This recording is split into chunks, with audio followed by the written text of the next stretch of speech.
Hi students, today we will be learning about tape-assisted reading. What tape-assisted reading is can be broken down into 3 easy steps. The first one is you will listen to the text out loud. Second, you will read along with the audio of the text.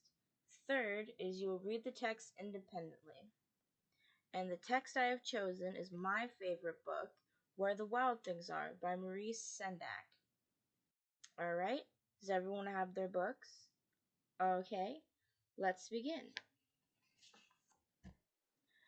The knight wore his wolf suit and made mischief of one kind and another.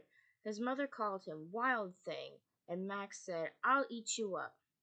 So he was sent to bed without eating anything.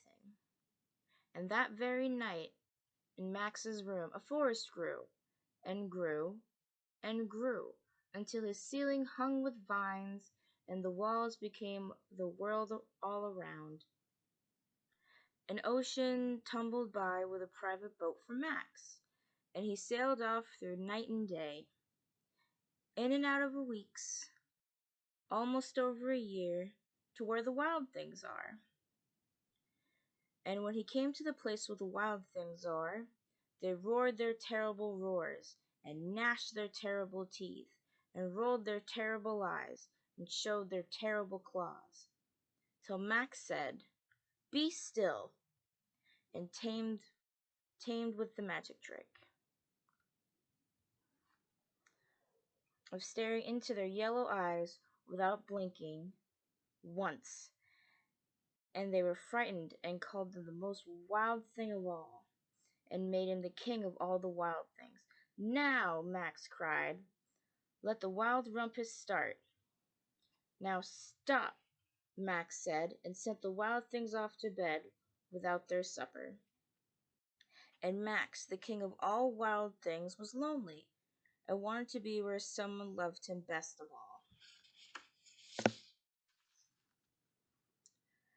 Then all around, from far away across the world, he smelled good things to eat. He gave up being king of where the wild things are. But the wild things cried, "Oh, please don't go. We'll eat you up. We love you so."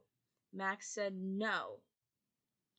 The wild things roared their terrible roars, and gnashed their terrible teeth, and rolled their terrible eyes, and showed their terrible claws.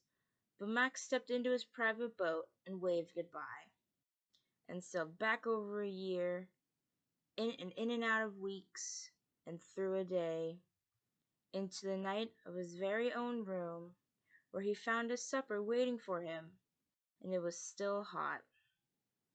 Alright, class, that was the reading. Now you will read along with the audio and the textbook.